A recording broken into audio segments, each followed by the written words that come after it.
全民穿越公路求生，景色趴在车顶，兴致勃勃地看着周围的景物。就在快接近那片区域的时候，忽然，远处的天空中爆发出了一团橘色的焰火，随后响起了剧烈的爆炸声。有战斗？难道发生了什么变故？有人捷足先登了？我连忙将 RQ-180无人机派了出去，准备查看一下情况。同时，车子也立刻加速，向着那边开了过去。很快，无人机就发回了情报，在一处水面上，一艘巨大的楼船停泊在水面上。楼船巨大无比，长约100米，宽也有数十米，体型堪比无畏舰，但通体却是由木料制作而成。楼船上雕梁画栋，一座座结构精巧的楼宇错落在楼船之上，而楼船的舰首位置则是一个巨大的龙头，龙头惟妙惟肖，还蕴含着某种神韵。在楼船的对面矗立着一个巨大的鬼，不是一个鬼面，而是3个鬼面。为首的鬼面高约10米，不见身体，头发花白，面容苍老，是一个老妇人的形象。在他的左右两边各有一个鬼面，这2个鬼面相比较为娇小，但也足有2米多长，同样不见身体。这2个鬼面与老妇人相比，更加像鬼而不是像人，都是青面獠牙，长舌环眼，仿佛地狱中的厉鬼一般。此时，楼船之中，一个身穿青衫的男人从楼宇之中飞出。鬼夫人，实不相瞒，我们就是为了那个水晶球而来的，只要把它交给我们，我们愿意付出任何的代价。果然是你们这群贪婪的家伙，我是不会让你们得逞的。鬼夫人大吼了一声，张开了大嘴，吐出了大量的虾蟹。这些虾蟹一沾染了水，立刻活了过来。不光活了过来，这些虾蟹双手一按水面，一把把寒冰做成的短刀、长枪就出现在了他们的手上。获得了武器之后，这些虾兵蟹将纷纷向着楼船冲了过去，喊杀声不绝于耳。雕虫小技！他长袖一挥，水面之上出现了一个个巨大的漩涡，这些漩涡迅速升起，形成了一个个水龙卷。给我去！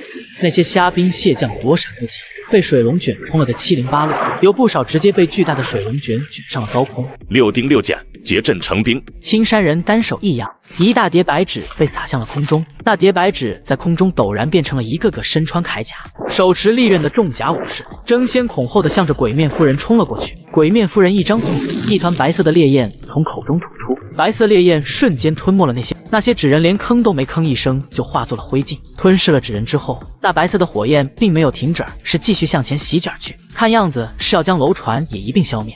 哼！剑手龙头忽然大嘴张开，一股赤红色的火焰从龙口之中喷出，这赤红色的火焰与白色的火焰撞击到了一起，升起了10多米高的烈焰。随后2团烈焰互相死死地抵住，都试图将对方覆灭掉。可是两者的力量相当，一时间谁都无法将对方消灭掉，僵持在了原地。好厉害，居然还有这么厉害的人，就是不知道是原住民还是敌对的玩家。这两方你认识吗？那个鬼脸就是鬼面夫人，至于那艘大船，我不认识也没见过。难道是玩家？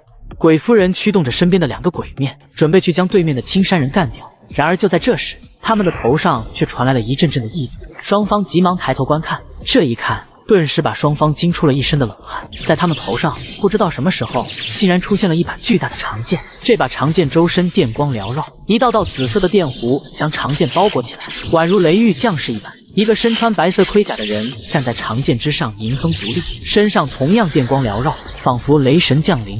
雷霆盖世，助我除妖！我单手提着黑色雨伞向下一指，脚下的雷霆长剑瞬间调转方向，向着下面的鬼夫人直射了过去。鬼夫人两侧的鬼面见状，连忙张开大嘴，吐出了大团大团的黑气。那些黑气聚集在一起，形成了一条黑色巨蟒。巨蟒张开大口，向着裹挟着雷霆的长剑咬了过去。忽然，从那雷霆巨剑之中掉落了一大堆易拉罐大小的小罐子，那些小罐子全都落入到了巨蟒的周围，随后轰然爆炸，一团团电光在黑色巨蟒的身体中，大片大片的紫色电光击中了黑色巨蟒，接连不断的攻击让黑色巨蟒的身体差点晕过，颜色也变得暗淡起来。那2个鬼面一见，立刻长大了嘴，吐出很多的黑气，注入到黑蟒的体内，试图稳住黑蟒。然而此时，那把倒悬于天空之上的雷霆巨剑忽然裂解开来，伴随着一阵阵的嗡鸣声，变成了一把把汽油锯。那些汽油锯裹挟着电光，分成2组，向着2个鬼面冲去。那鬼面发现自己中计了，连忙中断了攻击，将黑雾集结周身，在身上凝聚成了一层黑色的甲铐，哪怕汽油锯用高压电流攻击，一时半会也攻不破。看到这面难以打开局面，我心中一动，控制着那些汽油锯转头攻击鬼夫人的形态是虚体，汽油锯击中对方之后，直接扑了个空，就像是击中了一团虚影一样，直接从对面冲了出来，哈哈哈，我还以为有多大本事，原来不过如此。我就是站在这里，你能奈我何？我看到屏幕上的指数时，心中一动，因为根据指数，被攻击后，鬼夫人身上的能量指数明显下降了一些。电流对这种类似灵体的生物也有攻击效果。为了验证猜测，我指挥着众多汽油锯再次携带着高压电流穿过了鬼夫人的身体，屏幕上的能量指数果然又下降了一些。我早就说过了，你的攻击对我没用的，你就洗干净脖子等着吧。等我杀了这个难缠的小子，立刻就来解决你。鬼夫人的嘴张得更大，口中的白色火焰更加凶猛，一时间竟然压得青山男子抬不起头来。呵呵，看来本座还是小看你了。既然你如此冥顽不灵，那就让你看看本座的真正神通。我一边说着，一边拔高了飞行高度，同时通过通讯器呼叫火力支援。难道这家伙还真有什么隐秘的绝招不成？他身边的那2个鬼脸也严阵以待。然而他们几个盯了一会，发现我屁都没憋出来，心中又升起了一丝疑惑。这家伙该不会是在瞎咋呼、乱吹牛吧？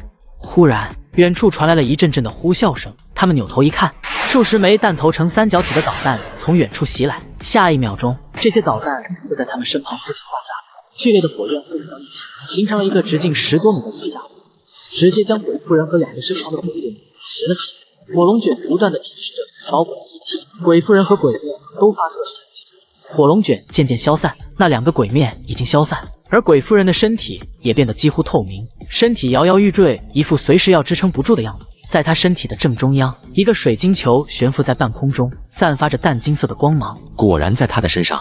而楼船上的青山男子也看到了水晶球，他眼睛一亮，双脚一点龙头，飞身向前扑过去，看样子要夺取水晶球。就在青山男子的手就要触摸到水晶球的一刹那，一把汽油锯从旁边横冲而过，直接将水晶球抢走了，只留下青山男子在原地凌乱。青山男子满脸的问号，明明距离成功就只差那么1毫米了，可是，一转眼的功夫，一切都成了空。